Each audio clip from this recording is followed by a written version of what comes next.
Antonio Danieli mi ha incaricato di dare un saluto a nome dell'Istituto di Veneto di Scienze, Lettere e Arti che ci ospita in questa sala, cosa che faccio volentieri anche perché, avendo lavorato con il Centro di Studi Veneti che promuove questo convegno su della Corte, so quanto sia stretto il rapporto proprio simbiotico quasi tra il Centro di Studi Veneti e l'Istituto Veneto. Il Centro di Studi Veneti è infatti ospitato in un palazzetto Minic, dal nome di un medico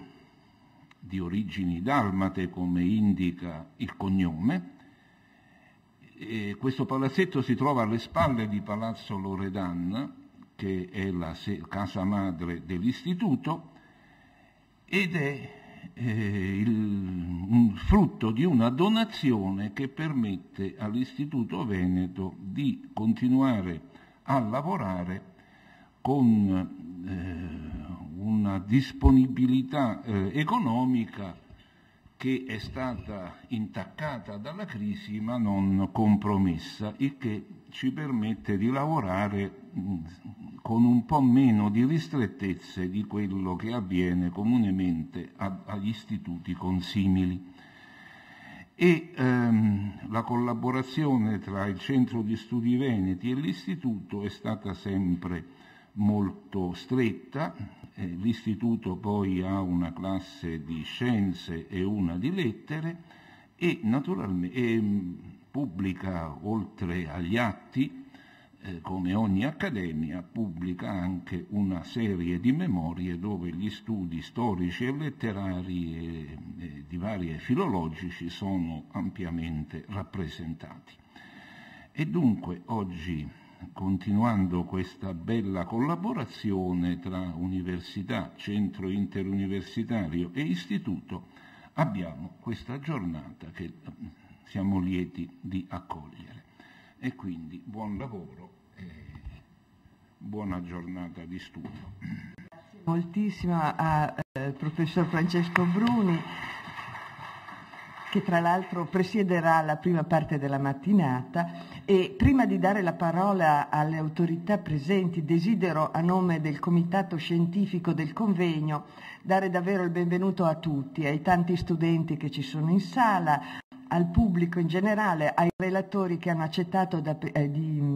partecipare a questo importante incontro, a Paolo della Corte e alla sua famiglia. La lista dei ringraziamenti sarebbe davvero troppo lunga, sicché, rimandando alla fine il ringraziamento più importante, mi limiterò ora a poche voci e comincio da quella del Presidente della Repubblica, Giorgio Napolitano, che anche per questo convegno ha concesso il suo appoggio, per noi davvero prezioso. Grazie, grazie a Francesco Bruni che ha portato i saluti dell'Istituto Veneto, Gian Antonio Danieli, che anche questa volta ci ospita generosamente in questa splendida sala di Palazzo Cavalli Franchetti, grazie al rettore Carlo Carraro, i cui saluti saranno portati dal professor Tiziano Zanato, grazie al direttore del Dipartimento di Studi Umanistici, professor Paolo Eleuteri, che ci ha concesso un contributo prezioso. E anche grazie alla Regione Veneto, che ha visto nascere e non ha mai fatto mancare negli anni, soprattutto nella persona della dottoressa Maria Teresa De Gregorio, l'appoggio agli archivi delle carte del contemporaneo, settore importantissimo del Centro Interuniversitario di Studi Veneti. Grazie quindi anche alla dottoressa Erilde Terenzoni, che porterà i saluti della Sovrintendenza dei Beni Culturali, e al Comune di Venezia nella persona dell'assessora Tiziana Agostini. Questo è il quarto convegno, come ricordava il professor Bruni, che il CISVE organizza, e se mi guardo indietro, è il primo convegno che abbiamo organizzato con l'allora direttore, che era lui, con il quale abbiamo dato vita alle carte del contemporaneo, era stato quello sul nostro primo fondo, sul poeta Ernesto Calzavara, nel 2006. Poi erano seguiti via via quelli per Francesco e Pier Maria Pasinetti nel dicembre del 2009 e quello per il grande pittore Armando Pizzinato nel novembre 2010, in occasione del centenario della nascita. e questi fondi hanno continuato a crescere anche per la importante spinta innovativa nella catalogazione informatica impressa da Eugenio Burgio, attuale direttore del centro. Nel frattempo, oltre ai prestigiosi atti del convegno, sono fioriti studi, saggi critici, tesi di laurea. Molta fatica davvero, però sempre premiata da buoni frutti di studiosi giovani e meno giovani che frequentando i nostri archivi hanno trovato materia per ricerche serie e rigorose e hanno lasciato tracce importanti del loro passaggio, oltre agli stagisti che hanno bene operato da noi traendo spesso spunti di ricerca e un addestramento utile alle tecniche di archiviazione col sistema GEA. Tra assegnisti e contrattisti che si sono avvicendati fino ad oggi, tengo davvero a ricordare i nomi di Zorzi Economo, Anna Rinaldin, Samuela Simeon, Veronica Gobbato e Silvia Uroda, che si sono passati di volta in volta il testimone, aiutando il CISVE a crescere e mi piace pensare, crescendo un po' anche loro nelle nostre stanze. Finisco subito. Il nostro piccolo archivio, si può dire nato dal nulla, ha sempre cercato di mettersi in relazione anche con i grandi e in colloquio con i grandi, potenti e strutturati archivi come il Centro Manoscritti dell'Università di Pavia e come il VSE, che oggi ci onora della sua partecipazione nella presenza nella persona della sua direttrice Gloria Manghetti. Abbiamo cercato di imparare e di crescere anche in questi tempi difficili. Il CISVE è riuscito a resistere finora almeno come una realtà preziosa per Venezia, restituendole alcune voci più intense della sua storia recente.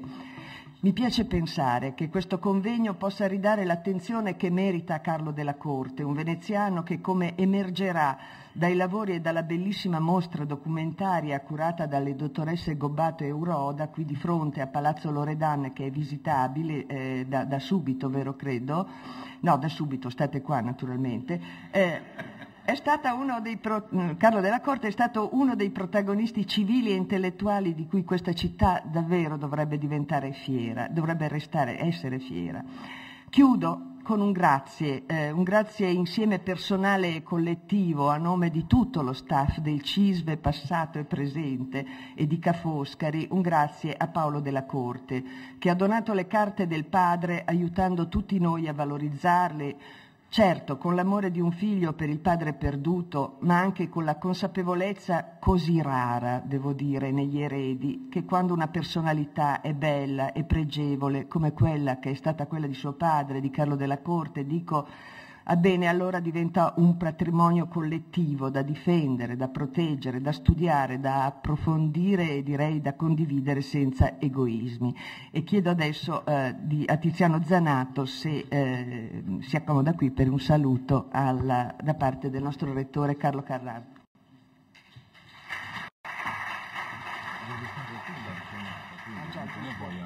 Ma non c'è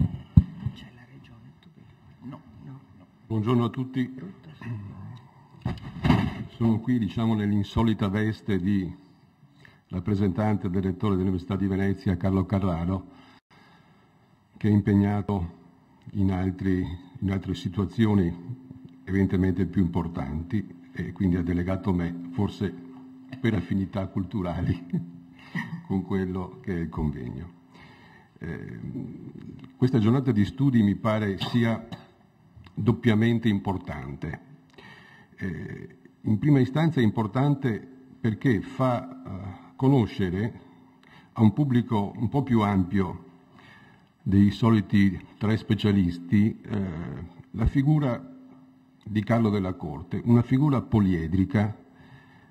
Lui stesso si definiva un poligrafo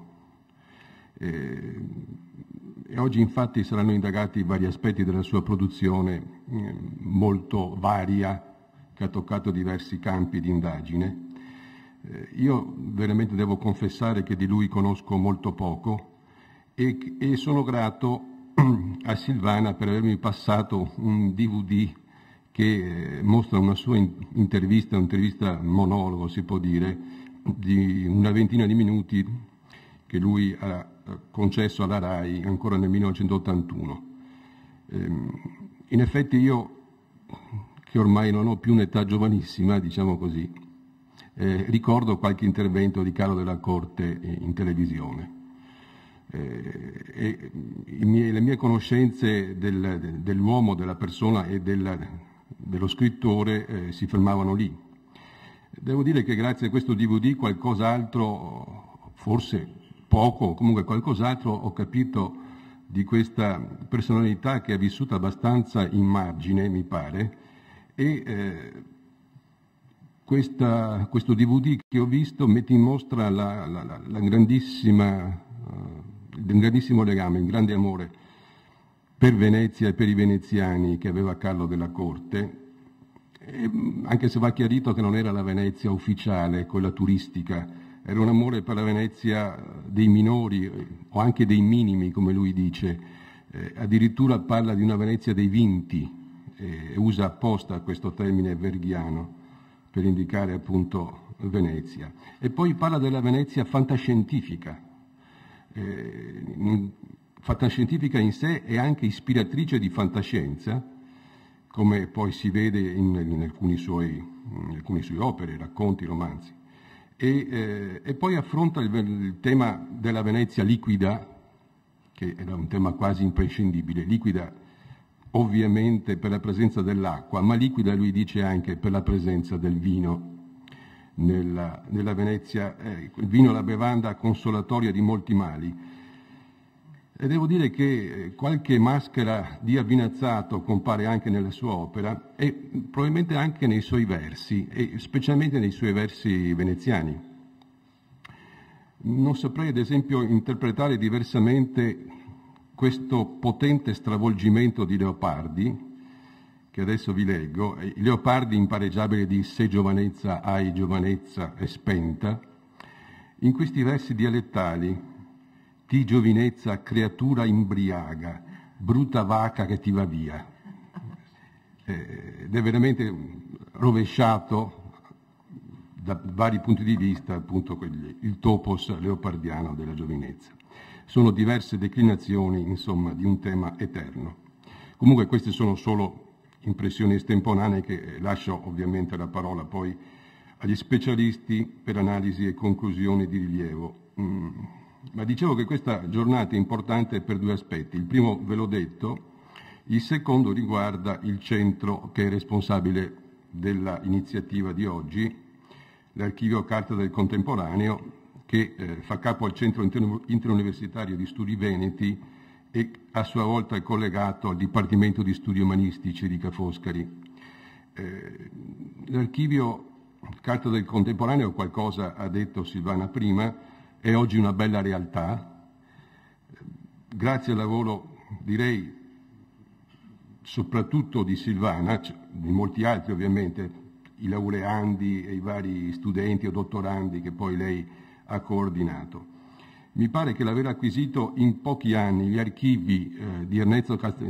Calzavara, di Piermaria Pasinetti, Armando Pizzinato e adesso di Carlo della Corte sia un fatto culturale di estrema importanza. Tanto più che l'acquisizione di singoli archivi è stata pressoché immediatamente seguita da convegni di studio, da mostre, da dibattiti. E insomma c'è stata una testimonianza che il conferimento di quegli archivi non sarebbe rimasto a lettera morta, cioè messo lì da parte quasi in uno scantinato, ma vengono appunto utilizzati e tornano a essere vivi per noi e anche per i nostri studenti e per gli studiosi in genere. Sono convinto che anche l'odierna giornata porterà una serie di acquisti sicuri e nuovi sulla figura e sull'opera di Carlo della Corte, che in questo modo credo potrà essere restituito pienamente alla sua città. Buon lavoro a tutti.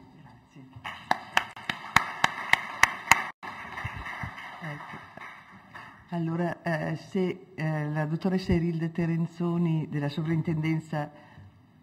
ai Beni Culturali si vuole...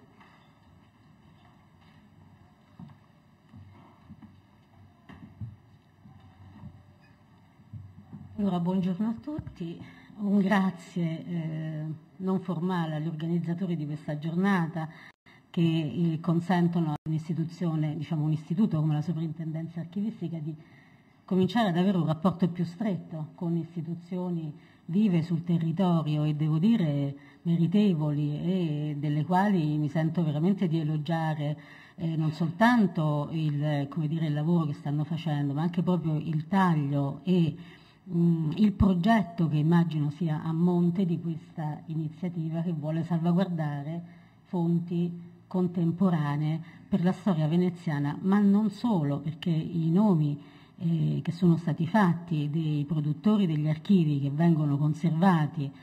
al CISV non sono certo nomi esclusivamente veneziani, e soprattutto si intrecciano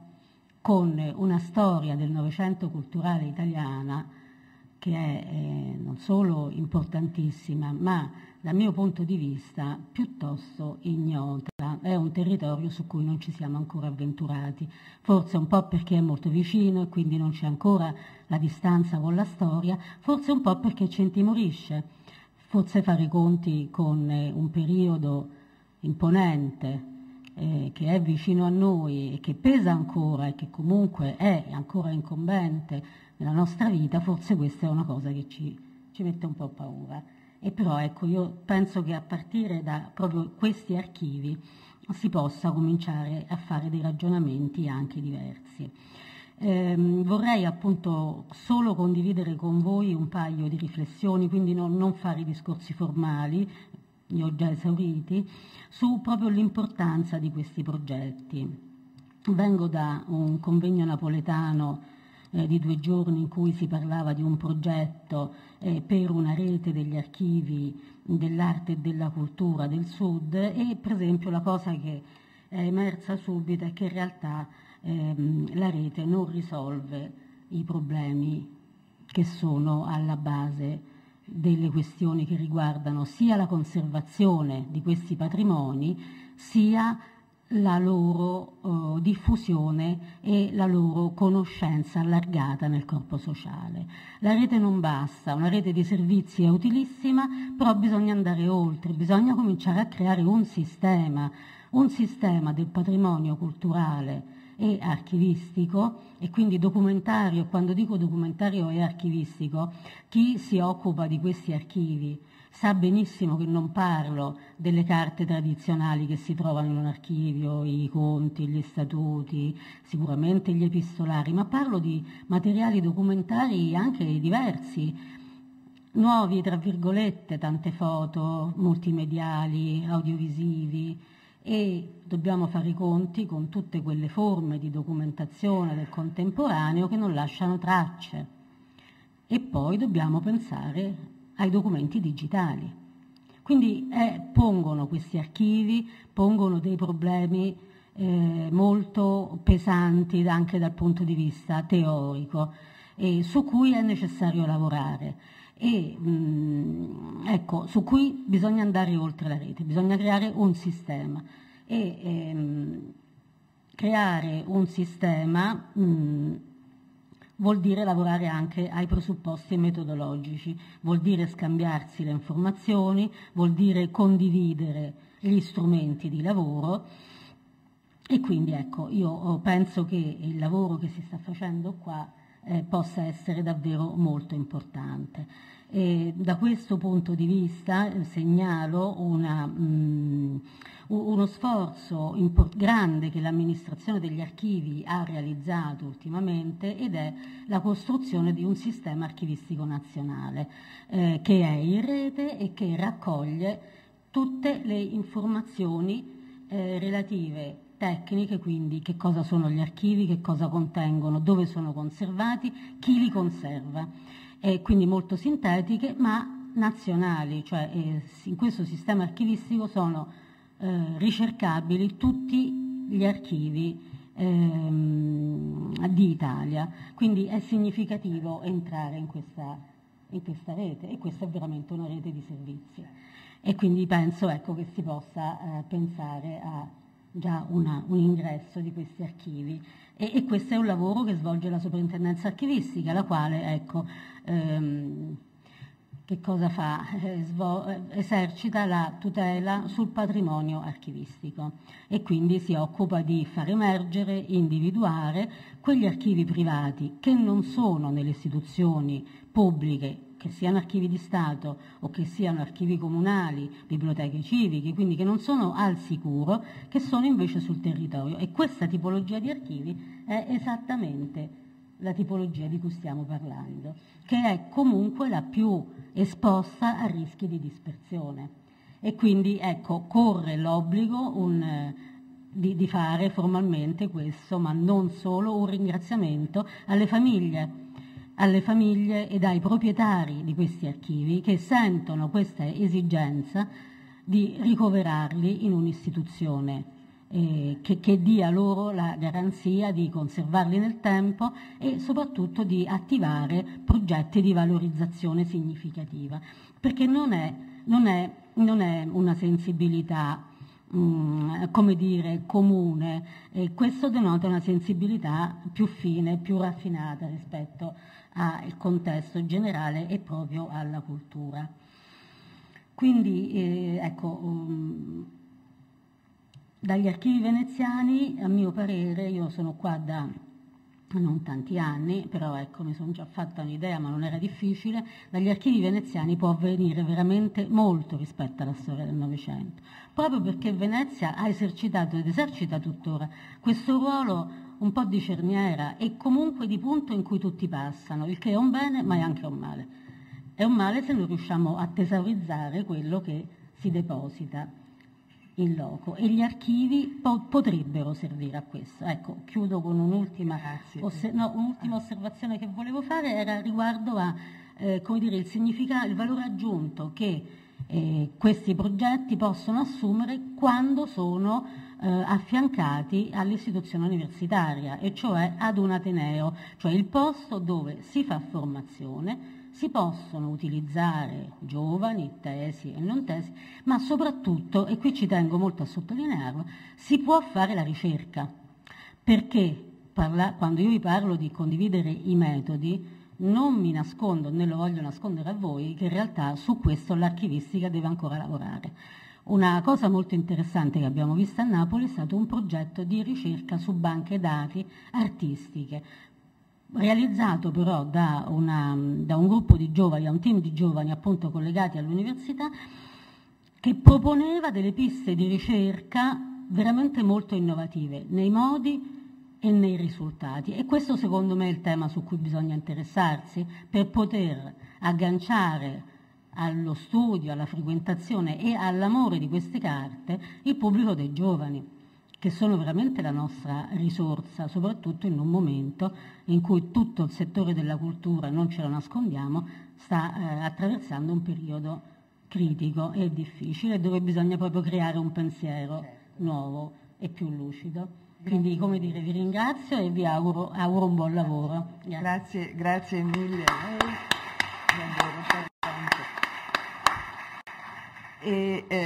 E adesso Tiziana Agostini, assessore alla cultura del Comune di Venezia, che l'amica Agostini, la quale tra l'altro entra proprio,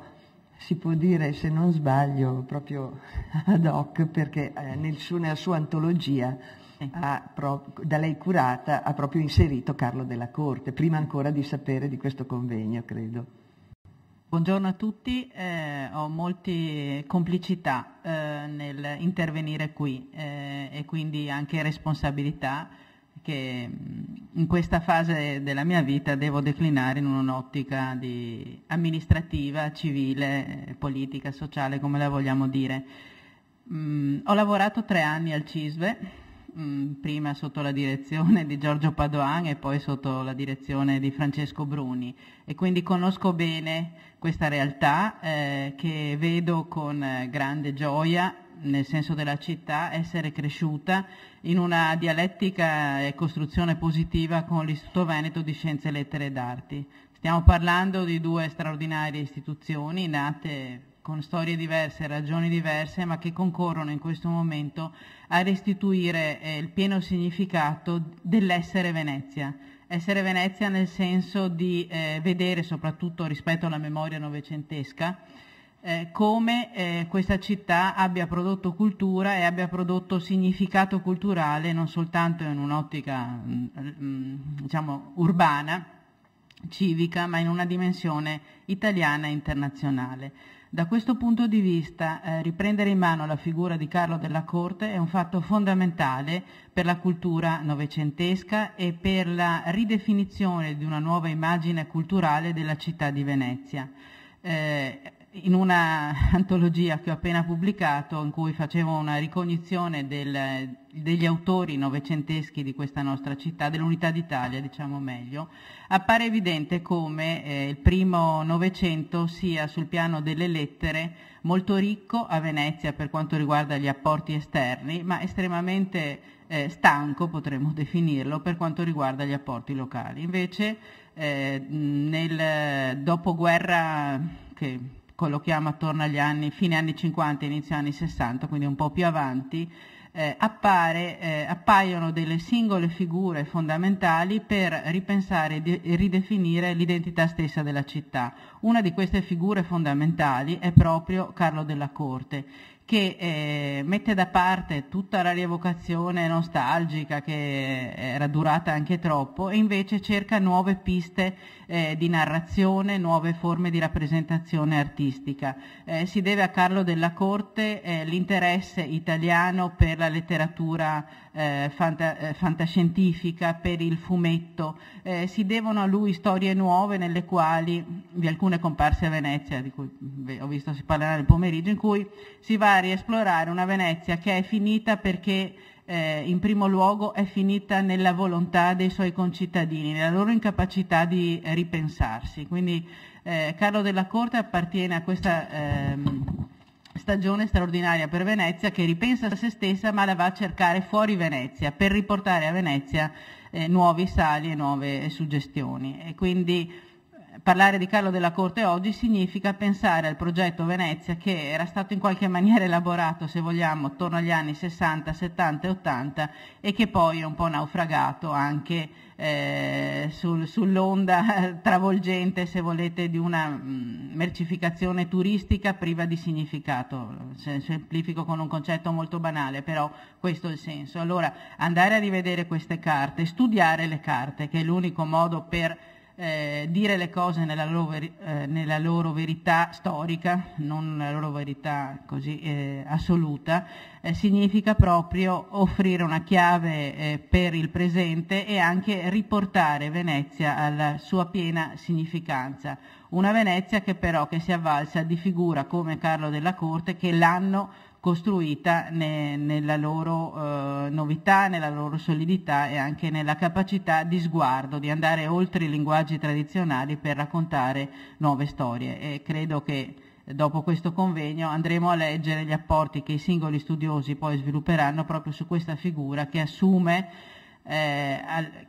alla luce anche di questa fatica, di questo convegno, di molti mesi e anni di studio attorno a Carlo della Corte, una nuova centralità. E quindi io ringrazio davvero Silvana Tamiozzo, ringrazio tutti coloro che hanno collaborato a questa realizzazione e anche con la soddisfazione e gioia personale e civile di vedere come il patrimonio di pensiero di Carlo della Corte abbia trovato una casa sicura, perché le case sicure non sono solo quelle dei privati, ma sono molto di più anche quelle in cui l'istituzione pubblica riconosce il loro valore, dallo Stato all'università e poi la fatica degli studiosi. Quindi una giornata importante per Venezia, vi ringraziamo molto. Allora, grazie a tutti, adesso lascio la direzione e l'organizzazione della giornata, della prima parte della mattinata, al professor Francesco Bruni.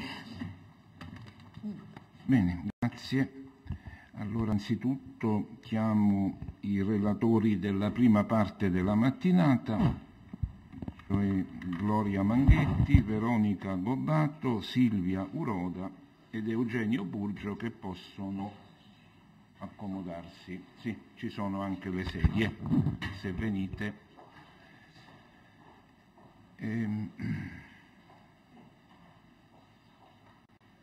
Prego.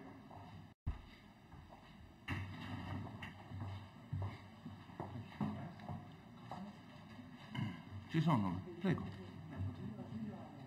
Venga, venga.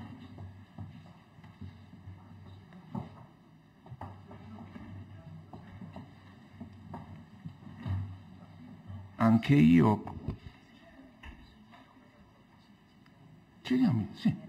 noi ci possiamo scambiare.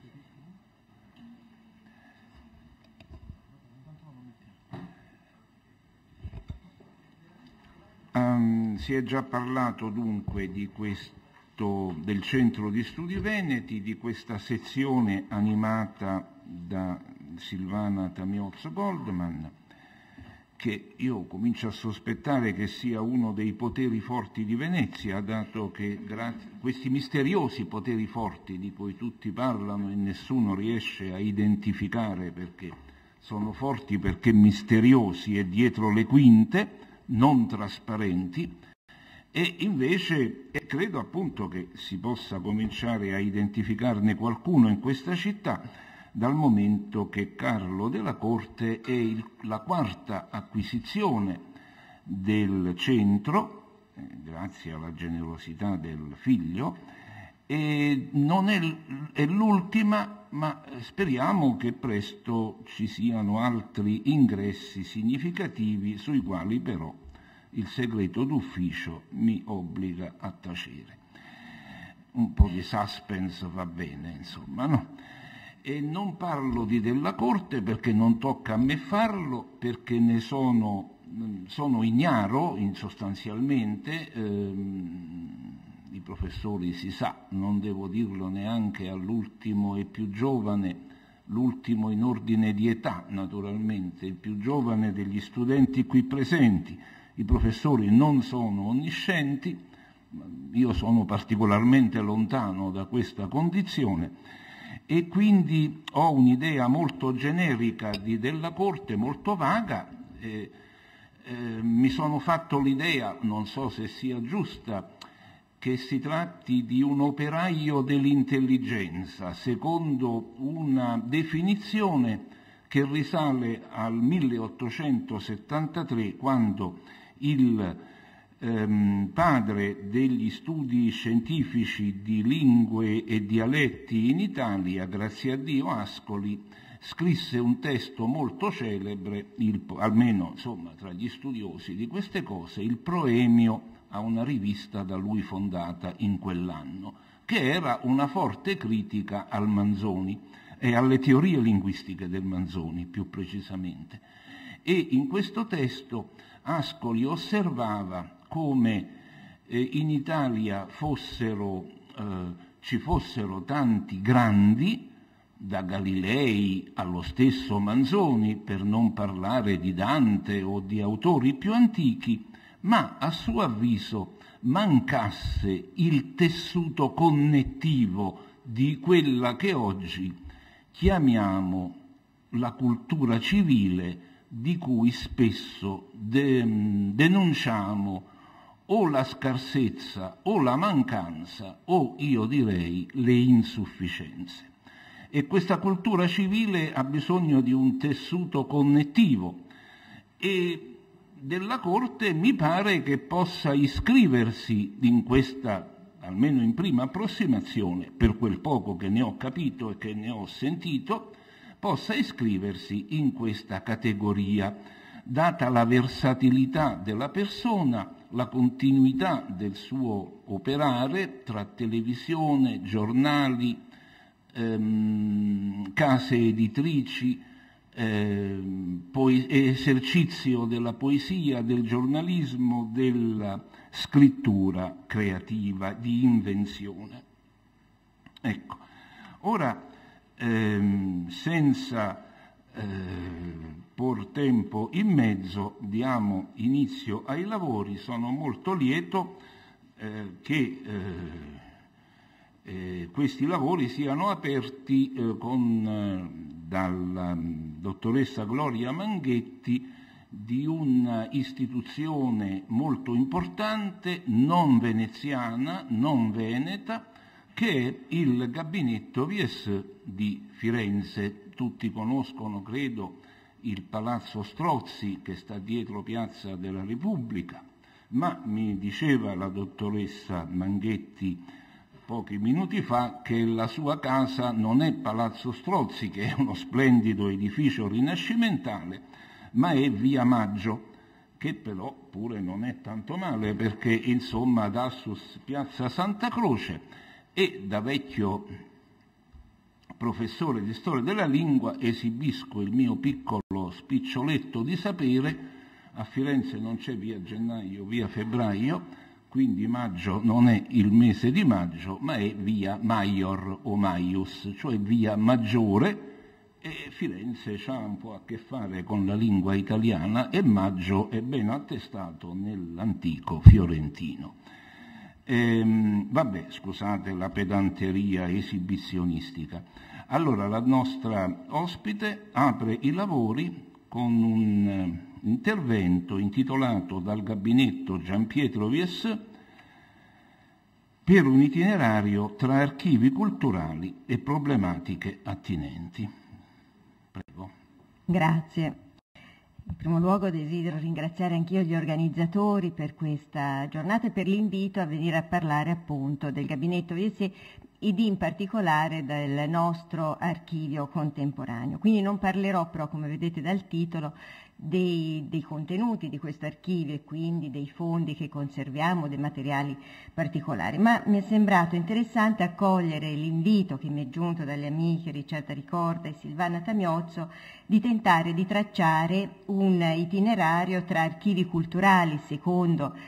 a mio avviso la felice definizione data da Luigi Crocetti, che è stato un cultore della materia, oltre che sovrintendente ai beni librari della Regione Toscana per molti anni, e le problematiche attinenti a questa realtà, che è una realtà relativamente recente, visto che, come è stato più volte sottolineato da autorevoli esponenti in ambito archivistico, la formazione degli archivi personali viene fatta risalire al XIX secolo. Se infatti fino ad allora si registra la presenza quasi esclusiva di archivi familiari, fondi, come sapete, complessi, al cui interno si possono trovare naturalmente archivi di esponenti della famiglia, tant'è che talvolta si dice che un archivio familiare è un archivio di archivi, sarà solo nel corso dell'Ottocento che gli archivi di personalità si vengono a costituire, quando cioè lo sviluppo della classe borghese porta a far emergere anche persone di oscuri natali, le quali si affermano poi in ambiti diversi. Un piccolo preambolo per poi contestualizzare il discorso che andrò a fare.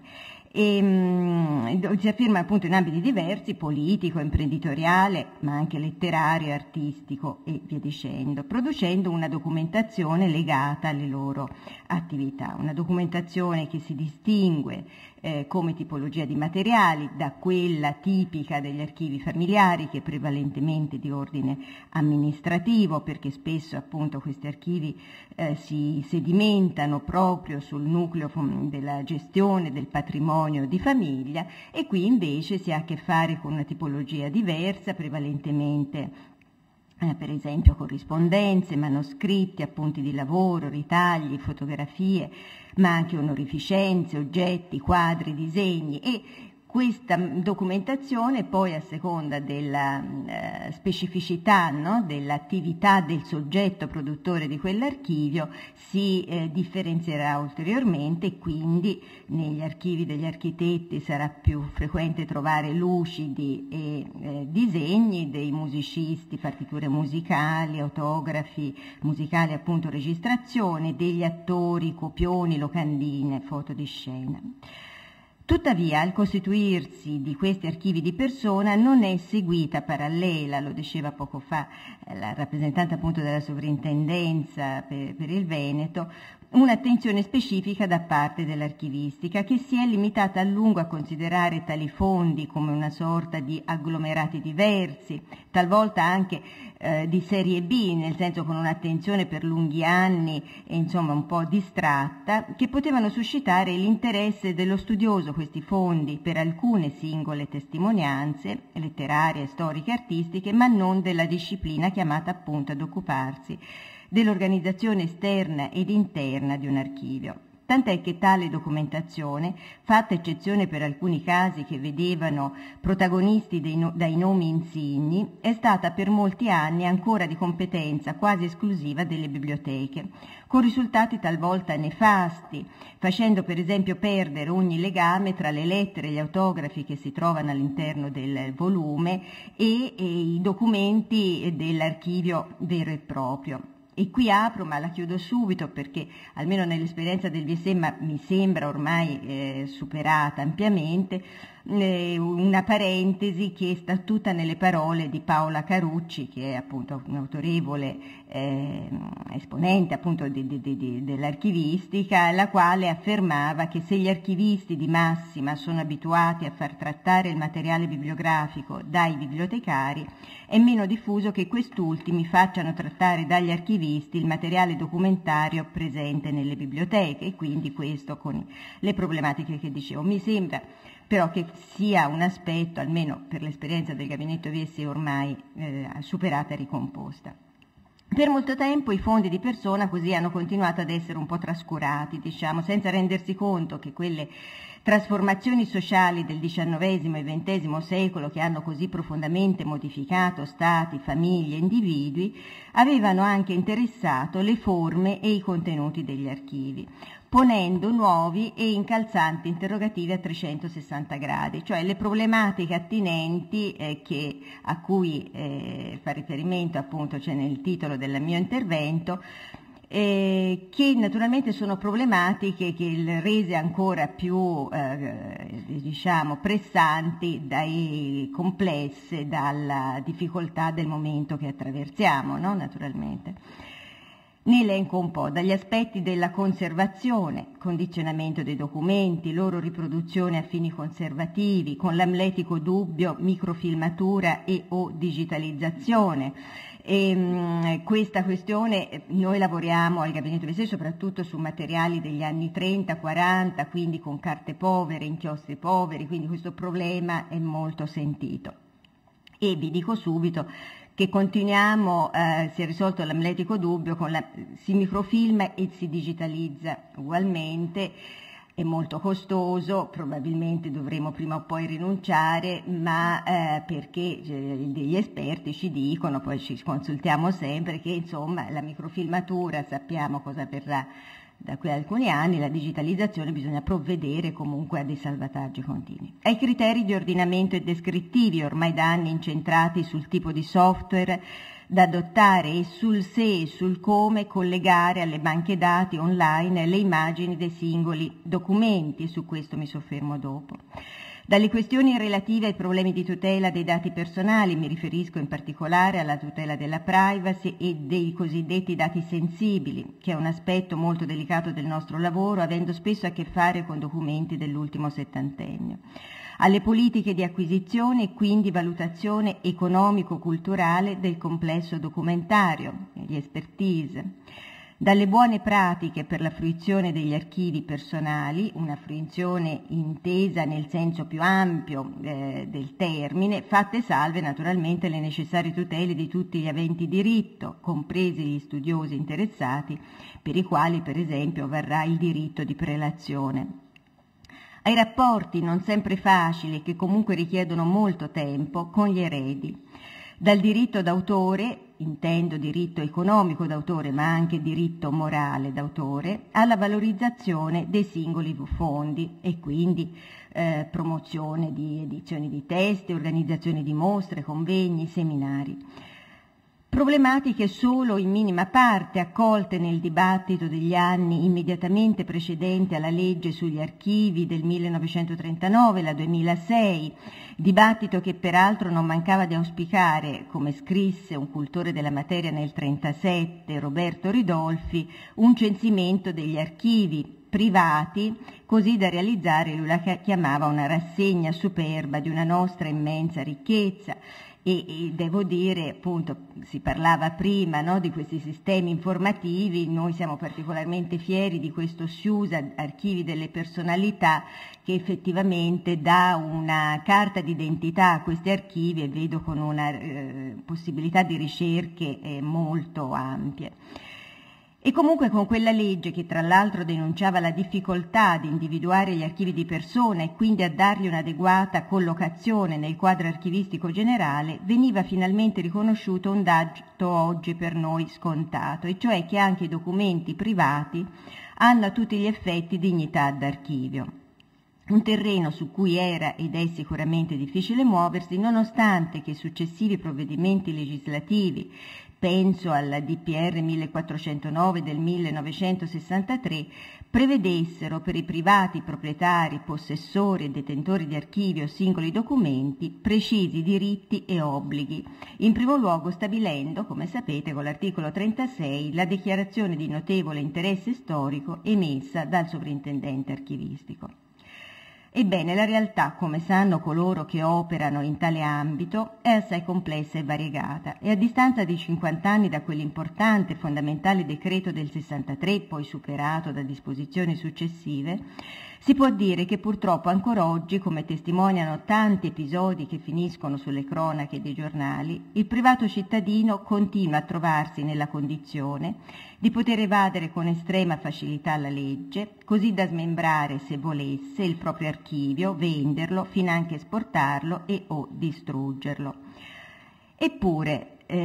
contestualmente, è innegabile che il lavoro svolto in questo arco temporale a tutela di tale patrimonio è stato estremamente significativo, con risultati sorprendenti, sia sotto il profilo del numero di archivi che si sono potuti salvare e della qualità di questi archivi. E questo, oltre a dover essere grati all'insostituibile supporto delle normative che ricordavo e delle istituzioni preposte ad applicarle, perché naturalmente non sarà il singolo istituto, il centro o il rappresentante del centro, bensì le soprintendenze archivistiche, le regioni con le loro diverse competenze, credo che bisogna essere anche grati ad una crescente sensibilità in materia di carte private. E questo peraltro è attestato anche dal valore di mercato di questi autografi d'autore, un mercato, come sappiamo, spesso alquanto indiscriminato. Una sensibilità che a decorrere soprattutto dai primi anni 70 ha rappresentato, a mio avviso, il vero deterrente ad una più o meno vasta e consapevole dispersione di un materiale culturale privato, fino a ieri nel migliore dei casi fruibile da pochi o custodito, collezionato gelosamente tra le mura domestiche, in patrimonio pubblico. I fattori che hanno determinato questa nuova coscienza sono diversi e tutti riconducibili a ragioni culturali, di cui alcuni pionieri, in anni assolutamente non sospetti, più che farsi carico dei rei, hanno fatto tesoro, consapevoli, inconsapevoli. Maria Corti, a proposito del Fondo Manoscritti di autori moderni e contemporanei di Pavia, ha scritto che è un luogo che si costruisce da sé, quasi a nostra insaputa,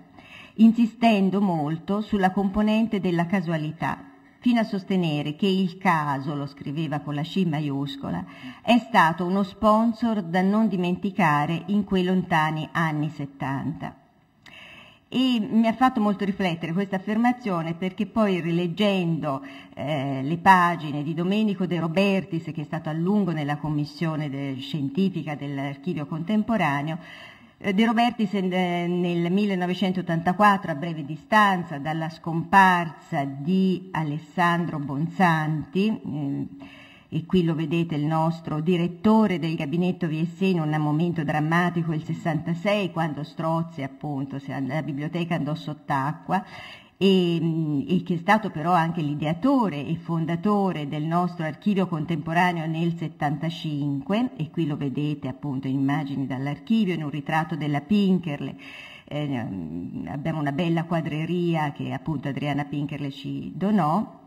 e che oggi questo archivio porta il suo nome. De Robertis non mancava di ricordare l'origine quasi casuale della raccolta, quel primo piccolo lascito di cose di Rosai che suonava più come un pegno d'amicizia che come un esempio.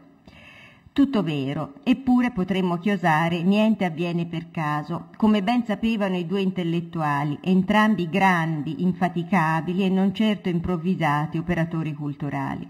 che ebbero il merito di polarizzare la volontà e le ragioni di molti, probabilmente percepite da più parti, ma che ancora dovevano essere non solo strutturate ma anche apertamente dichiarate, e non certo ragioni di puro collezionismo museografico. Alla base della loro progettualità, a cui potremo naturalmente assimilare altre esperienze, pensiamo solo all'esempio di Venezia, no? Quanti esempi di centri appunto che conservano carte legate appunto all'Ottocento e Novecento, ma che sicuramente quella progettualità ha costituito a lungo un exemplum rappresentativo sul territorio nazionale e non, de aliquo capere avrebbero detto i latini. Ebbene, alla base di tutto questo stavano la consapevolezza che la storia letteraria del Novecento ha appunto diritto ai propri archivi, che la percezione della progressiva attenzione della critica alle carte d'autore, degli scartafacci di continiana memoria, parallela al fenomeno che sempre Contini chiamava delle edizioni postume in vita, e la improcrastinabile necessità di raccogliere testimonianze di autori contemporanei, col fine di salvaguardarle contro l'insanabile depauperamento della nostra cultura nazionale.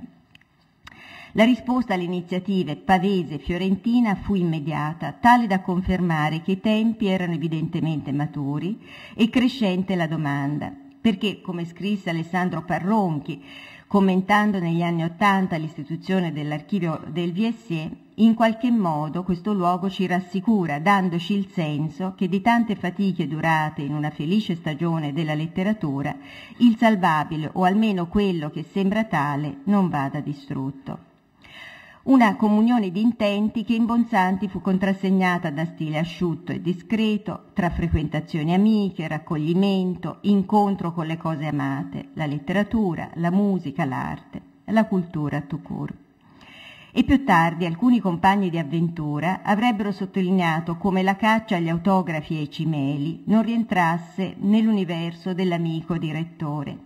che preferì piuttosto lasciarla, scrivevano sempre, a chi si sentisse cuore e mente d'atleta.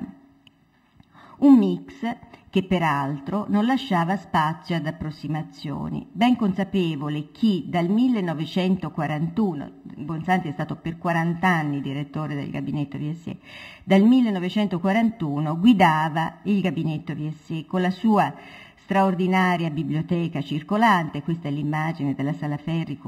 dove facciamo le conferenze, con il patrimonio delle riviste internazionali ottocentesche, della necessità di dare fin da subito norme e strutture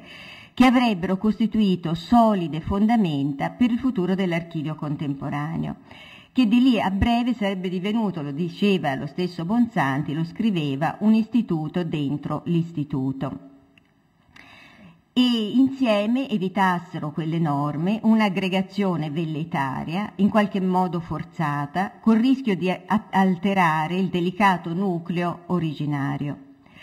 Tant'è che solo un anno dopo la nascita dell'archivio, che avviene nel 75, Bonsanti sentì l'esigenza di codificare alcune regole specifiche di ordinamento e catalogazione in un'agile e smilza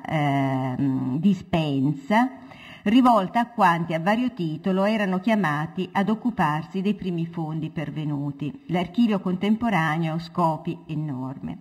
a cui seguì nell'80 un'altra similare, criteri generali di ordinamento e iter del documento e del libro presso l'archivio contemporaneo, dove per esempio con naturale disposizione veniva sancito un principio che, come sapete, è basilare per la riflessione sulle biblioteche d'autore. Al VSE ne conserviamo molte, oltre 20, e c'è un gruppo di studi proprio diretto da Laura Desideri su queste biblioteche d'autore, che è un tema ormai diciamo che va di pari passo con quello degli archivi culturali. E cioè Bonsanti scriveva il peculiare status dei libri conferiti all'archivio fino a perdere dal punto di vista istituzionale la natura posseduta nel sistema biblioteconomico, tant'è che per esempio non vanno in prestito perché spesso arricchiti da dediche, chiose e via dicendo. Allora espresse con disarmante semplicità, quelle indicazioni hanno continuato a costituire per tutti noi un'eredità ineludibile, che ha permesso di tracciare le linee guida di una riflessione allargata sugli archivi culturali oggi quanto mai attuale. Linee che, oltre a contemplare la ricerca della più completa integrazione tra tutti i documenti, carte, libri, oggetti, così da mimare una vita letteraria o artistica o scientifica e permetterne uno studio disteso, prevedevano la condizione irrinunciabile che il nuovo ed antico stessero insieme nel disegno dell'ottocentesco gabinetto di lettura, venutosi a caratterizzare per il tramite di una sempre più attiva e dinamica attenzione alla ricerca e alla valorizzazione del vasto patrimonio conservato relativo ai secoli XIX e XX. Ecco, di questa riflessione io ora darò alcune esemplificazioni su 3 aspetti, e in particolare di queste problematiche che ho accennato prima: le politiche di acquisizione, gli standard, i software descrittivi e la valorizzazione. Politiche di acquisizione. Come accennavo, la raccolta degli oltre 150 archivi attualmente conservati al gabinetto Viessier si fonda su segrete forze centripete e sul filo di un richiamo che va ben oltre qualsiasi legge di mercato. La libera offerta che sta dietro ad ognuno degli archivi presenti in Palazzo Corsini Suarez, che è la sede appunto del nostro istituto, del nostro archivio, deriva infatti dalla fede in una disinteressata riunione di documentazioni a cui solo una discreta frequentazione può dare nuovamente voce. Tant'è che, per esempio, nel bilancio dell'istituto, mentre compare un capitolo specifico per acquisto libri, non è stato mai previsto dal 75 ad oggi un fondo per l'eventuale acquisto di archivi o carte sciolte. Piuttosto, qualora si presentino proposte che riteniamo interessanti perché in linea col patrimonio del Viessier, allertiamo subito enti pubblici o privati, la Regione Toscana, la Fondazione Carlo Marchi, l'Ente Cassa di Risparmio di Firenze, chi lavora sul nostro territorio naturalmente, affinché possano intervenire dopo i necessari expertise, così da depositare successivamente l'oggetto del desiderio presso il nostro archivio.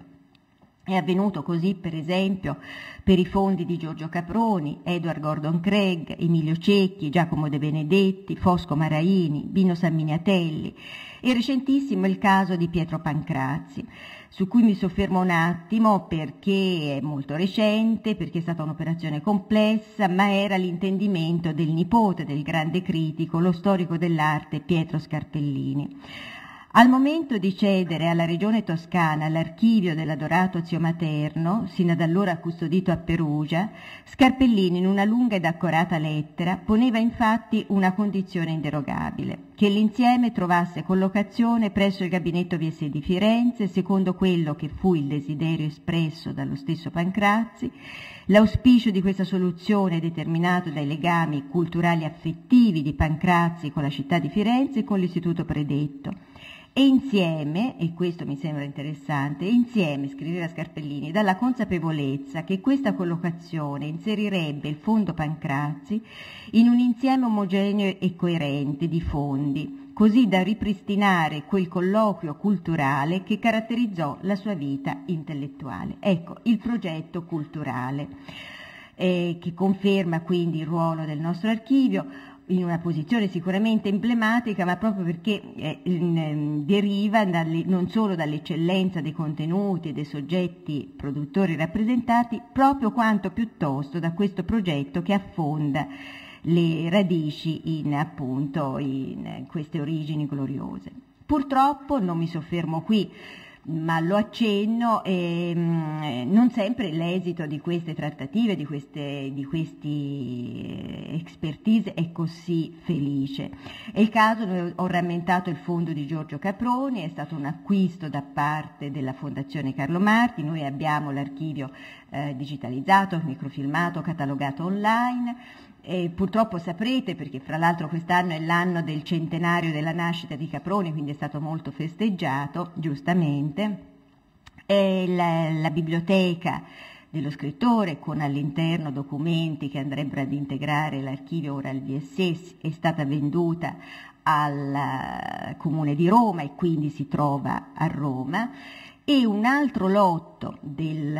sempre la provenienza è sempre della stessa, un altro lotto di queste carte Caproni, molto più piccolo, non ci sono gli autografi, ma però per esempio ci sono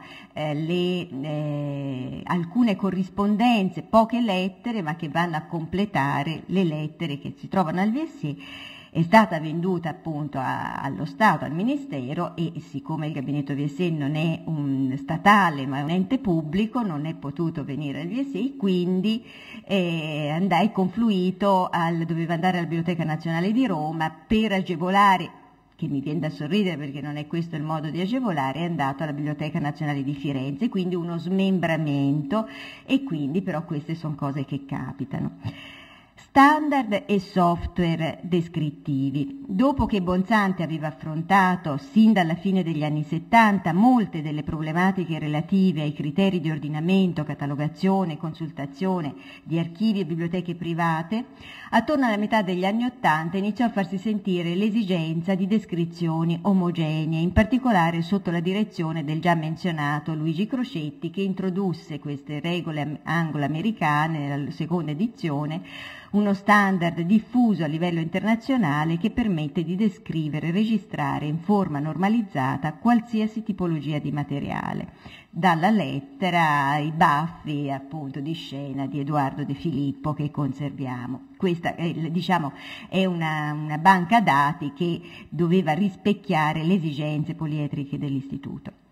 Vi risparmio la storia delle diverse esperienze di software e di catalogazione da allora intraprese, erano anche un po' all'inizio, no, del lavoro in ambito archivistico, mentre le biblioteche erano più avanti, per gli archivi ci si interrogava ancora molto, è stata una sorta di via crucis, ma ormai dal 2003 utilizziamo un software che è naturalmente ispirato al risparmio, e quindi è il CDS ISIS, basato su questo motore di ricerca che il Comune di Firenze dava a titolo gratuito, e abbiamo questo EasyCat, un software che permette di catalogare, sulla base dell'esperienza che avevamo fatto con le anglo-americane, materiale bibliografico, numerose altre tipologie documentarie. Ora la banca dati, per esempio, della fototeca è quella più povera in questo momento, perché ci stiamo lavorando ora, abbiamo modificato questo software per le esigenze delle fotografie, avendo le 100.000 fotografie di Fosco Maraini da catalogare, quindi era un'esigenza molto pressante e naturalmente lo abbiamo adeguato a questa esigenza. Per quanto complessa e onerosa sia stata l'operazione di trasmigrazione di migliaia di dati, oggi consultabili in linea tramite l'applicativo EasyWeb, il risultato raggiunto, naturalmente sempre migliorabile senza alcuna pretesa di originalità, costituisce un significativo punto d'arrivo e comunque un esempio di scelte metodologiche ispirate allo studio e al confronto della più aggiornata letteratura sull'argomento. Consapevoli che una massa di dati, qui è semplicemente il nostro sito dove poi uno può andare, questa è una paginata di record in sintesi del nostro banca dati, consapevoli che una massa di dati, oggi ne contiamo 192.000 record, tra questi tra l'altro 16 di Carlo Della Corte, poi magari passerò a Silvana i dati, mi sembra che siano lettere a Caproni, a Betocchi, una a Pasolini e una a Macri. Vado a memoria, ma insomma mi sembrano questi gli autori. Non è detto che tutta questa massa di dati si traduca immediatamente in conoscenza, lo diceva prima anche la dottoressa. Al contrario, certe volte, questo, come ha scritto Stefano Vitali, che insomma è un esperto di queste cose, si rischia una sorta di overload di informazioni, perdendo veramente un po' la finalità. Il nostro è un progetto culturale, non è un progetto telematico naturalmente, no? Quindi cosa abbiamo cercato di fare? Soprattutto di riuscire ad aggregare queste informazioni, renderle leggibili, interpretabili nell'ambito di questo progetto. In tale contesto rientra naturalmente anche il ricorso ormai diffuso delle più sofisticate tecnologie digitali, con le loro indiscutibili potenzialità innovative. Tuttavia, pur prevedendo questo programma la possibilità di collegare con un codice record l'immagine alla singola descrizione, e pur avendo a disposizione attualmente, grazie al nostro laboratorio fotografico, oltre 100.000 immagini, si è deciso di, al fine di continuare a tutelare i diritti di tutti i soggetti coinvolti, che tali riproduzioni siano consultabili solo in modalità intranet. Gestire patrimoni diversi, in larga parte caratterizzati da una complessità di aspetti tra il giuridico e il culturale, spesso complicati da delicate e più che plausibili esigenze di eredi che, in nome e nel rispetto dei loro diritti, dettano fondo per fondo, da Caproni, Ungaretti, De Benedetti, Savigno, Gadda e via dicendo, peculiari modalità di consultazione, clausole, vincoli, avvertenze varie, ci è sembrata questione al momento difficilmente risolvibile con soddisfazione tramite accessi pilotati o percorsi ad ostacoli controllati, di cui i nostri archivi si stanno ormai dotando. Vado a chiudere accennando alla questione della valorizzazione. La cura riservata appunto agli aspetti descrittivi dei documenti è stata equivalente all'attenzione anche al momento di valorizzazione. E d'altra parte vanno paralleli, perché non si può valorizzare se non sappiamo cosa abbiamo in casa e quindi è ordinato e ben catalogato. Non mi soffermo per mancanza di tempo sulla promozione editoriale, culturale eccetera, ma piuttosto su un aspetto che forse è un po' peculiare del nostro istituto, e cioè quello di tentare di restituire l'officina del letterato attraverso il recupero e la conservazione di quanto da lui posseduto o utilizzato nel corso della sua attività, perché è considerato nella tradizione bonsantiana materiale d'archivio, fonte di informazione per lo studioso al pari del documento classico. E con questo costituisce un eloquente tutt'uno. All'interno del documento del nostro trecentesco Palazzo Corsini Suarez, nell'Oltrarno fiorentino, dai primi anni '80 sede appunto dell'archivio, viene così a dipanarsi un percorso sui generis tra autografi, dipinti, libri, oggetti, fotografie e cimeli vari, che ben si presta a finalità didattiche oltre che di ricerca, un viaggio della e nella memoria, restituendo, quando possibile, la dimensione privata del fatto creativo, con mobilia originale pervenuta insieme ai documenti e in spazi ben definiti. È il caso delle sale che ora vi faccio vedere, delle sale per esempio Orvieto, del cui allestimento si occupò personalmente lo stesso Bonsanti, Angelo Adolfo Orvieto, i fondatori del Marzocco, una consuetudine cara all'istituto e quindi mantenuta nel tempo, come ad esempio per lo studio del maestro Luigi Dalla Piccola, ricostruito nel 95 dopo la scomparsa di Laura, la vedova del compositore, e per le sale intitolate ad Alberto Savigno, dove accanto a pubblicazioni e manoscritti preziosi si trovano dell'intellettuale la poltrona, il tavolo da lavoro, la macchina da scrivere, la statuetta di Hermes che teneva sulla sua scrivania, oppure di Pierpaolo Pasolini, dove recentemente è approdata anche la biblioteca personale dello scrittore. Oppure ancora l'ultimo studio, questo di Carlo Emilio Gadda, qui vedete con i poveri mobili dello studio romano che ci sono giunti tramite Arnaldo Liberati, l'erede, e questa è una foto della scrivania che ora abbiamo noi, questi mobili, con Giuseppina Liberati, la sua governante, che come sapete fu l'erede.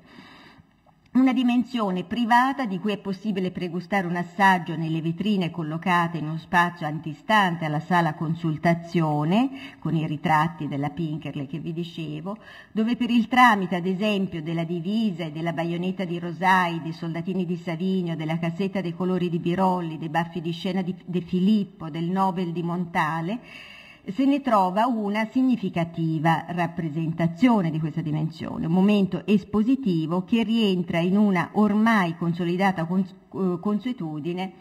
di piccole mostre fondate sull'essenzialità, sulla precisione dell'indagine, sul paziente lavoro artigianale dell'allestimento, senza ridondanti solennità e con sobrietà di mezzi, se prive quindi di costose fantasie architettoniche, che però hanno lasciato il segno.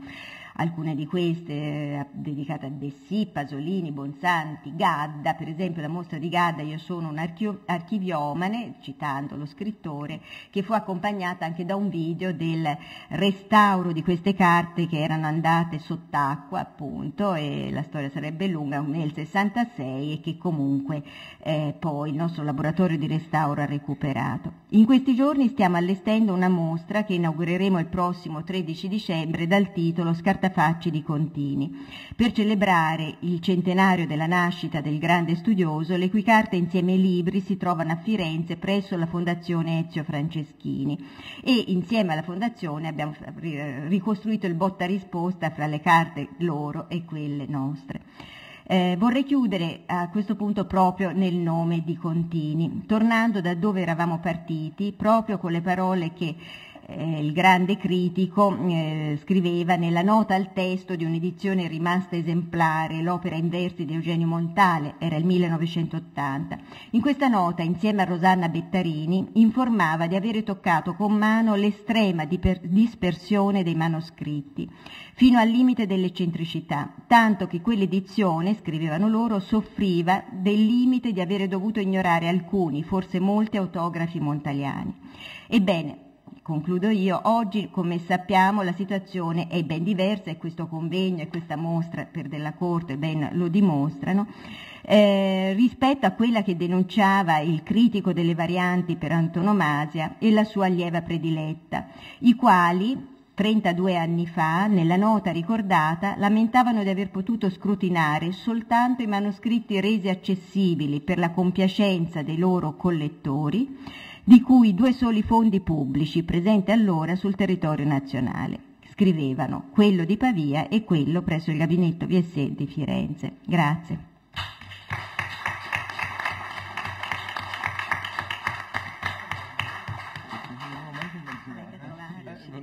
Anche per questa passeggiata nelle bei locali di cui la dottoressa Manghetti è la invidiabile direttrice. Siamo leggermente toccato tanti problemi, la ricchezza della rete, l'eccesso dell'informazione che Internet aggrava nel momento in cui ci arricchisce, ma insomma abbiamo un pochettino di ritardo,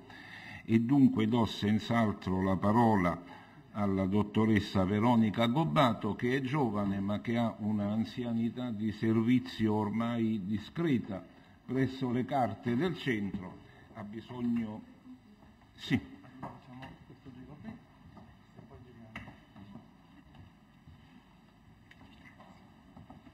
E appunto l'argomento su cui ci intrattiene è le carte del contemporaneo al CISVE, perché credo che lei le conosca più o meno tutte, insomma. Prego. Dal 2004 una parte consistente dell'attività del Centro Interuniversitario di Studi Veneti è costituita dalla conservazione e dalla valorizzazione di archivi documentari di personalità di spicco della cultura della città e della regione. Quando infatti gli eredi di Ernesto Calzavara, Marco e Pervinca, decisero di donare all'Università Ca' Foscari il suo archivio, all'allora direttore del CISVE Francesco Bruni e a Silvana Tamiozzo Goldman sembrò che, proprio per la sua specializzazione di ricerca in materia veneta, il centro fosse la sede ideale per ospitare le carte del poeta trevigiano. E quando, 2 anni dopo, si presentò l'occasione di acquisire il ricco fondo di Pier Maria Pasinetti, donato parte dalle eredi americane Murta Bacca, Francesca Santovetti e Giovanna Zamboni, parte da quelle veneziane Loredana Balboni e Anna Ponti, il centro si dotò di una sezione dedicata appositamente all'acquisizione e alla conservazione di archivi cartacei, le carte del contemporaneo.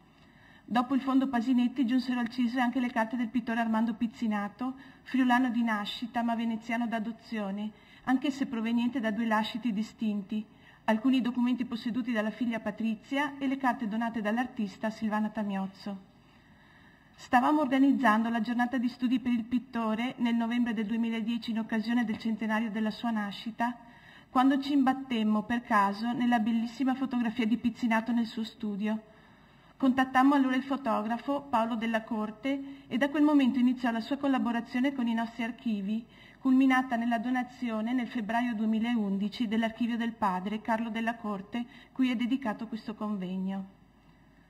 È stato evidenziato in un intervento di Caterina Del Vivo per la rassegna degli archivi di Stato nel 2002 e ribadito dalla dottoressa Manghetti all'inizio del suo intervento, che gli archivi di persona, o meglio di personalità, rappresentano una tipologia nuova, peculiare dell'età contemporanea.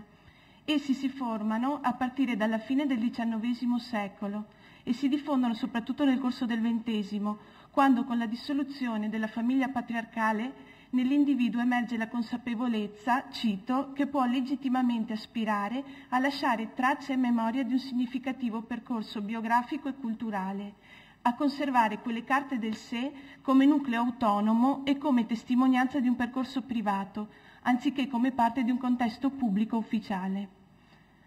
Manca in questi archivi qualsiasi obbligatorietà di conservazione e quanto e cosa vi si trova dipende esclusivamente dalla volontà del soggetto produttore, dalla sua indole, professione e interessi. Nel fondo calzavara del CISVE si ritrovano perciò scartafacce e varianti delle poesie, autotraduzioni dal dialetto in lingua, le suggestive poesie visive che costituiscono le sue raccolte, dai fiori di carta fino a ombre sui veri, appunti per conferenze, studi, saggi e recensioni sull'opera del poeta. Nel fondo pizzinato di particolare fascino sono i materiali di servizio alla carriera artistica, come quadernetti o fogli estemporanei in cui egli registrava le ricette dei colori, o appunti di ordine pratico per l'allestimento delle mostre, come pure i fogli di nomina e le annotazioni relative all'attività di insegnante al liceo artistico e all'accademia,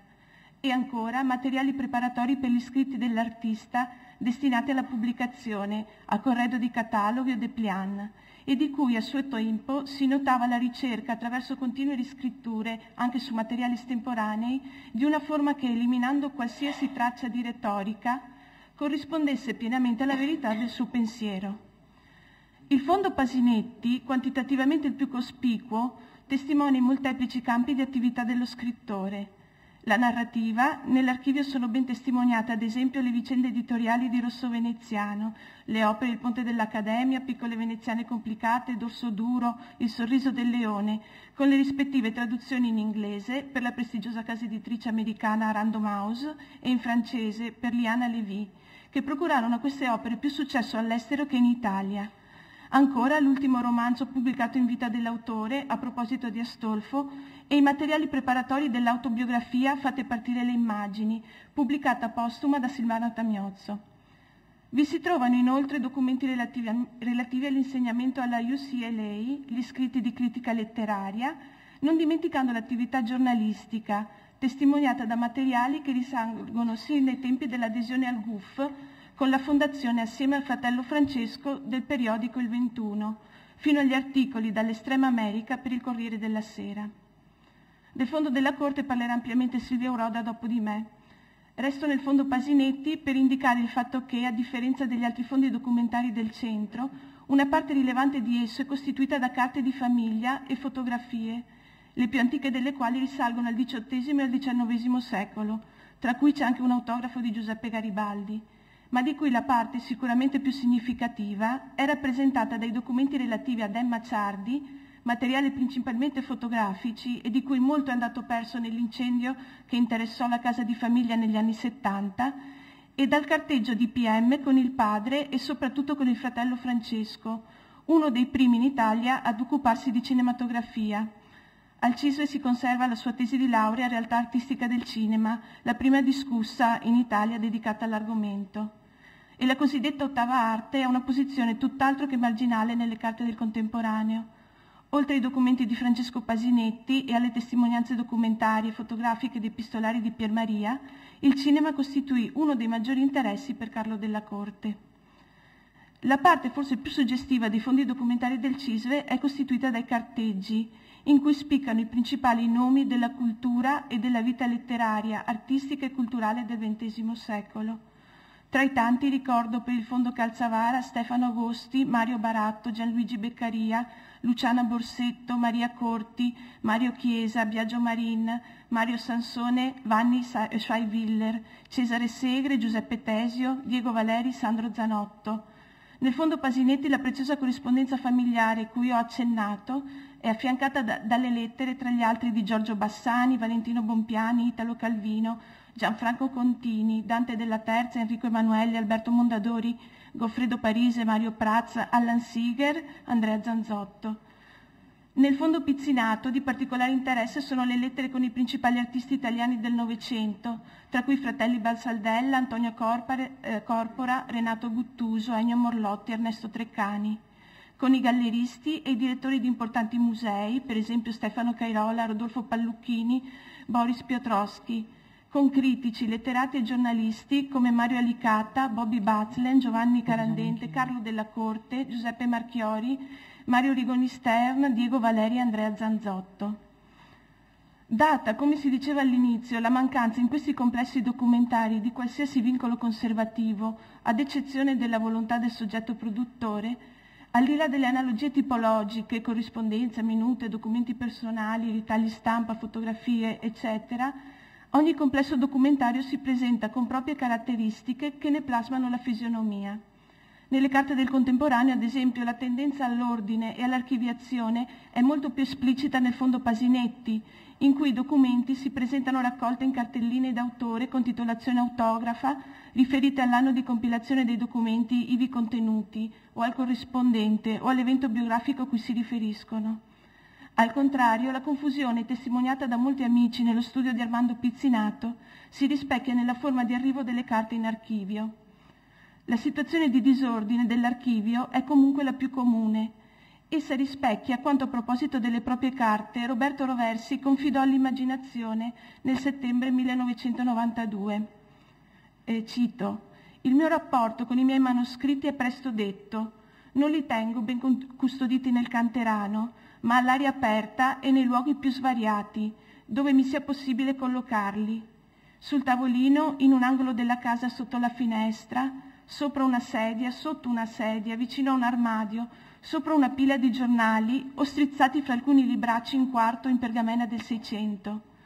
Ma più spesso li deposito in giro, qua e là per le stanze, dove mi capita di trovare uno spazio libero, carta fra altra carta,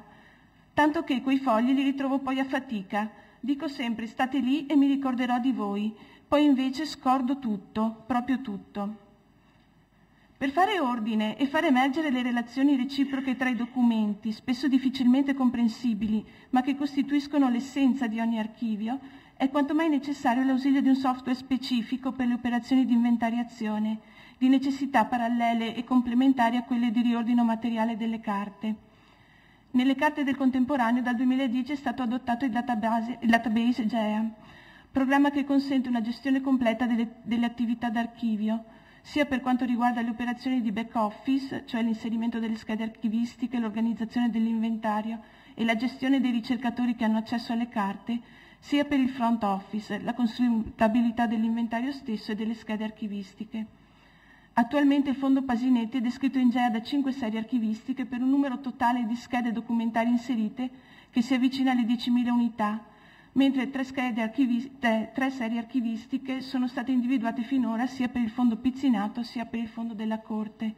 Si tratta comunque di work in progress e i dati appena citati sono destinati a cambiare velocemente. In questi giorni sono anche iniziate le operazioni di migrazione in GEA dell'inventario del Fondo Calzavara. Con l'utilizzo di GEA, inoltre, le carte del contemporaneo partecipano al progetto Archivi del Novecento, una rete informatizzata di istituzioni depositarie di archivi di interesse storico e culturale del Novecento italiano che consentirà in un prossimo futuro la pubblicazione online del catalogo del fondo e la possibilità di verifiche incrociate con le banche dati degli istituti che partecipano al progetto. E vorrei far vedere qualche carta, qualche documento che abbiamo al CISVE. Allora parto dalle carte di famiglia di Pier Maria Pasinetti. In alto a sinistra c'è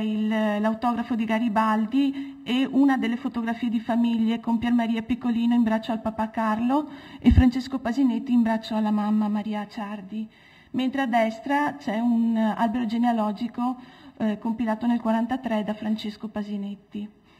Questa diapositiva rappresenta Emma Ciardi nella foto in alto a destra in un ritratto giovanile e con le fotografie scattate dall'artista come modello dei quadri, 2 a Venezia e una nella campagna di Refrontolo.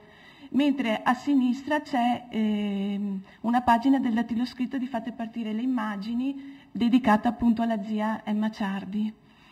Queste sono le 2 versioni di Rosso Veneziano di Pasinetti, a sinistra l'edizione Colombo del 59 e a destra l'edizione Bompiani del 65. L'edizione Bompiani è stata un'edizione riveduta e fortemente ridotta dallo stesso autore, tanto che nel frontespizio della versione usata aveva scritto appunto Amputazioni Bompiani. Sono le 2 cartelline in cui, 2 delle cartelline in cui Pier Maria Pasinetti raccoglieva le proprie carte con le titolazioni e gli appunti autografi. E queste sono l'epistolario, una lettera a sinistra di Italo Calvino a Vando Aldovrandi e una lettera di Goffredo Parise, scusate, di Goffredo Parise a Pasinetti, appunto riferite alla vicenda editoriale di Rosso Veneziano, sono entrambe del 58. Nella foto a sinistra vedete una lettera del direttore del Mondo nel 1950, Mario Pannunzio, che invita Pasinetti a scrivere dall'America, soprattutto a lui interessavano un articolo sugli intellettuali del cinematografo. A destra c'è una lettera di Fernanda Pivano e questi sono documenti relativi all'attività cinematografica di Pasinetti in America, quindi la consulenza tecnica al film Giulio Cesare di William Shakespeare, mentre a destra abbiamo le foto con Cary Grant e con Charlie Chaplin. Questa invece è la riduzione televisiva andata in onda nel 1976 di Rosso Veneziano. E qui passiamo al fondo Pizzinato. A sinistra il decreto di nomina per la cattedra dell'Accademia di Belle Arti, mentre a destra abbiamo un foglio di scrutinio del liceo. Questi documenti, il primo si riferisce agli anni 50, il secondo agli anni 70. Questa è una immagine che avevamo fatto quando avevamo allestito la mostra su Armando Pizzinato. In alto a sinistra c'è il quadernetto in cui lui annotava le ricette dei suoi colori, poi al centro una fotografia dello squaro di San Trovaso che utilizzava per i suoi quadri e poi dei foglietti di appunti, uno con i prezzi dei colori e l'altro in cui aveva fatto uno schizzo su il suo quadro Il canale della Giudecca. Queste sono 2 lettere di Armando Pizzinato, la prima, quella a sinistra, a Zaira, che era stata la prima moglie, in cui riferiva la propria poetica. Lui diceva che la pittura doveva essere semplice come un discorso e per fare questo, doveva avere la visione, un pittore doveva avere la visione del mondo di un dio fanciullo. A destra abbiamo una minuta, una copia lettera con le firme in originale di Pizzinato, Vedovo e San Tommaso, e questa sono dei documenti del Fondo Calzavara, l'autografo della poesia La Ombra e il frontespizio delle Avi Parole. All'inizio la titolazione originaria era Le api del faraone. Queste sono alcune lettere sempre dal Fondo Calzavara, una lettera di Giuseppe Pontigia, una lettera di Cesare Segre, e questo sono 2 lettere che provengono da 2 fondi diversi che hanno avuto unione di nuovo al centro. La prima è una lettera di Carlo Della Corte che invia ad Ernesto Calzavara un minutino televisivo in cui ha parlato della propria poesia. La seconda, quella a destra, è la risposta di Calzavara che ringrazia Carlo Della Corte per le sue parole e gli dice: tu vuoi bene alla mia poesia. E con questo cedo la parola. Grazie. Bene, grazie per questa bella panoramica. E la prossima passeggiata la facciamo entrando nel fondo della corte. Fondo della corte, sì. Il fondo Carlo della Corte trova a Venezia la sua collocazione più idonea se si ripensa alle parole dello scrittore quando dichiara di poter ritrovare la sua piccolissima parte di verità soltanto nella città nativa, che insieme alle isole è scenario ricorrente sin dai primi romanzi e dalle prime liriche, con i suoi colori e le sue immagini oniriche, misteriose e allusive, che rapidamente divengono disfacimenti e cupezze così come si riflettono nell'animo dello stesso della corte. Nel fondo presso l'archivio Carte del Contemporaneo è racchiusa una grande riserva di importanti testimonianze all'interno della quale è possibile tracciare i contorni di un capitolo singolare della storia culturale veneziana. Della Corte ha contribuito in maniera elegante, sottilmente ironica e originale alla valorizzazione della letteratura e soprattutto del giornalismo del secondo Novecento italiano. La presenza di Della Corte è molto rilevante nei documenti conservati, che rimangono tracce viventi del lavoro di preparazione delle sue opere. Questo fondo sembra costituito nell'intenzione di creare un lascito testamentario. Ci si trova di fronte ad una documentazione interessante per ricchezza di testimonianze e per varietà di tipologie, spia, se non specchio, della singolarità della vicenda umana e intellettuale dello scrittore. Il materiale fornisce approfondimenti su molteplici interessi e sulla ricca rete di relazioni di Della Corte con il mondo culturale nazionale e internazionale, ma soprattutto testa le sue molteplici attività. È stato poeta, narratore, saggista di sociologia letteraria, consulente editoriale, ma è stato anche esperto di fantascienza e fumetti, giornalista, critico letterario, organizzatore culturale e collaboratore per la televisione e con qualche incursione per il cinema, sua grande passione. Poche rimangono le testimonianze riguardanti l'ambito familiare. Nel fondo si possono trovare, per fare qualche esempio, i documenti della madre di Carlo, Iolanda Negra, le poesie del padre Alceo datate 1947, una tessera della moglie Silvana Leonardini, una lettera del figlio Paolo, una foto, alcune lettere a carattere personale della compagna Giovanna Caine e non solo, le lettere e i biglietti delle zie Giovanna Gioni Tiepolo, Valentina della Corte, quelle dello zio Angel Negra e del cugino Furio Diaz. Uomo originale e creativo, inquieto e poliedrico, secondo il ricordo di quanti lo hanno conosciuto e secondo il riflesso che le sue carte restituiscono, Della Corte ha evitato spesso e volentieri riferimenti alla propria vita per rimandare alla sua opera come il solo messaggio autentico e significativo, quasi a voler proporre il proprio lavoro come totalizzante. Il fondo archivistico della Corte, donato dal figlio Paolo nel febbraio 2011, si compone di documenti conservati con cura e attenzione dall'autore veneziano che ha vigilato sulle carte della sua officina domestica del Lido di Venezia sino alla fine. Le carte devono comunque aver conosciuto negli anni traslochi, divisioni e riaccorpamenti oggi faticosamente ricostruibili dovuti agli spostamenti di Della Corte tra Venezia, dove ha sempre vissuto, e le parentesi di Treviso durante l'infanzia e la giovinezza, sfollato durante la guerra, di Ivrea e di Milano a cavallo tra gli anni 50 e 60 per esercitare la professione di giornalista presso la Mondadori e la Rizzoli. Il fondo, così come ci è giunto nella sua sede attuale, più che un complesso strutturato, si presentava come risultato di una sedimentazione elementare operata dallo stesso Della Corte, attinente ai due più classici filoni documentari propri dell'attività di uno scrittore e di uno studioso. È composto in prevalenza da documenti di tipo legale ed economico, come la cartella che raccoglie accuratamente i contratti stipulati con le case editrici, ma soprattutto contiene materiale di carattere personale e di lavoro, le diverse stesure di romanzi, racconti e di poesie, ma anche frammenti di opere narrative spesso rimaste a livello di progetto, incomplete, a volte terminate ma inedite, tra cui il mega romanzo Vinegia, da cui avrà origine la trilogia veneziana tra gli anni 80 e 90.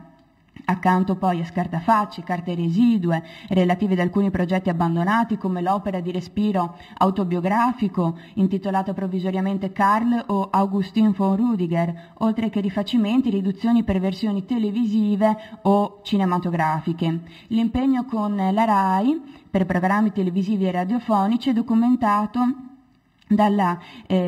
appunti per la preparazione degli argomenti da sviluppare nelle trasmissioni, dalla presenza dei copioni o delle scalette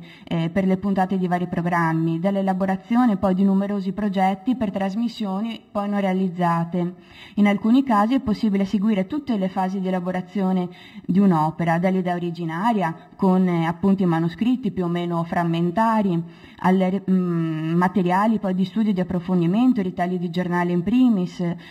alla stesura manoscritta, redazioni dattiloscritte e alle bozze di stampa. I molteplici interventi di Della Corte, talvolta difficili da identificare a una prima lettura, si presentano anche sotto forma di tag accanto a un elenco, un commento, un appunto in margine al testo e che recano le fasi del processo creativo della genesi dell'opera. Nel fondo sono presenti inoltre dossier allestiti da Della Corte, comprendenti le recensioni alle sue opere o materiale critico per scrivere un articolo o per tenere una lezione, un convegno, una conferenza, di particolare interesse perché permettono di comprendere il suo sistema di lavoro. I fascicoli in questione, con le coperte ancora originali e con titolazioni autografe di sua mano, sono di solito intestati a uno specifico argomento o a un singolo autore e raccolgono un numero variabile di documenti. L'attività giornalistica conservata è costituita da una prima parte, la più cospicua, con gli interventi di Della Corte apparsi su riviste letterarie italiane che testimoniano l'intensa collaborazione dell'autore. Tra una recensione e l'altra si conservano gli acuti articoli di critica cinematografica, alcuni dei quali veri e propri saggi. Una seconda parte comprende gli articoli di critica, le recensioni, varie segnalazioni sulle sue opere in prosa e in versi, a volte inviate a Della Corte con una breve dedica. Tra i molti che hanno scritto su Della Corte potremmo citare Baldacci, Barberi Squarotti, Bo, Branca, Falqui, Fellini, Garboli, Gramigna, Pampaloni, Sgorlon, Valeri e Zanzotto. L'ultima parte riguarda articoli a stampa, polemiche, brevi interventi, risposte di Della Corte ad inchieste giornalistiche su temi culturali ed attualità. Ma il nucleo più consistente è rappresentato dalla serie Corrispondenza, attraverso cui è possibile ricostruire lo scambio vivo e intenso di Della Corte con il mondo della cultura contemporanea, di livello nazionale e internazionale, come testimoniano il suo impegno attivo, che si esplica anche nella partecipazione a numerose giurie di premi letterari, la sua cerchia di amicizie e i suoi contatti in ambito professionale. La corrispondenza conservata, ricevuta e solo raramente quella prodotta, come minute, copie lettera o fax, è stata sicuramente selezionata e riordinata da Della Corte, che vi aggiungeva a volte brevissimi appunti o postille. Interamente conservato il carteggio, il corpus più considerevole con Federico Fellini, risalente agli anni 80 e inizi 90, il cui filo conduttore è il progetto di un film dedicato a Venezia, alla fine mai realizzato. La nascita del sodalizio di Della Corte con Fellini segna un momento significativo nella storia dei rapporti tra letteratura e cinema, come testimoniano non solo le lettere ma anche le diverse carte dattiloscritte con le prime idee di Della Corte sulla sceneggiatura del film. Vi è poi la corrispondenza riguardante i premi letterari vinti, come 2 selezioni Campiello nel 77 e nel 90, l'Internazionale Vieillon per il romanzo italiano nel 68. Il carteggio annovera molti altri nomi noti e importanti della cultura veneta, italiana e internazionale, solo per citarne alcuni: Berto, Calzavara, Calvino, Caproni, Piero Chiara, Palazzeschi, Raboni, Sereni, Sinisgalli, Volponi, ma anche maestri universitari che Della Corte frequentava, Giuseppe Mazzariol, ma anche Vittore Branca, Diego Valeri, di cui Della Corte, incaricato nel 76 da Marco Forti, cura e estende l'introduzione delle poesie scelte. Ci sono poi colleghi giornalisti, tra cui Enzo Biagi, Nanta Salvalaggio, ma anche le case editrici, la Marsilio, la Mondadori, la Neri Pozza, Eric Linder dell'Agenzia Letteraria Internazionale, senza dimenticare i traduttori, i divulgatori delle sue opere all'estero come Emanuele Di Pasquale per il romanzo Il viaggio finisce qui, appunti per un romanzo in versi tradotto in inglese.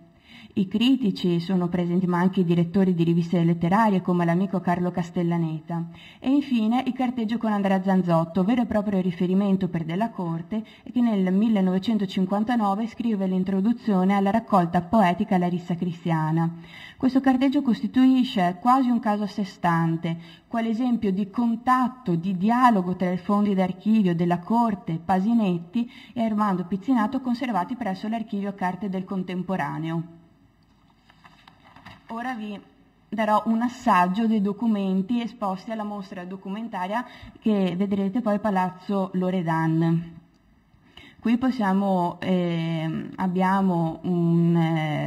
degli appunti e una scaletta con degli schizzi, come potete notare, riguardanti la sceneggiatura televisiva L'Isola dei Cani, che poi non è stata realizzata, doveva essere un progetto per la RAI. Poi abbiamo 2 carte dattiloscritte con interventi manoscritti di Della Corte riguardanti il romanzo E muoio disperato del 1992, edito da Marsilio, e ultimo romanzo della trilogia veneziana, dopo Germania e il diavolo suppongo. Qui abbiamo un esempio di appunti di una prima stesura del romanzo Vuoto a rendere. Qui troviamo la passeggiata, l'abbozzo della poesia La passeggiata.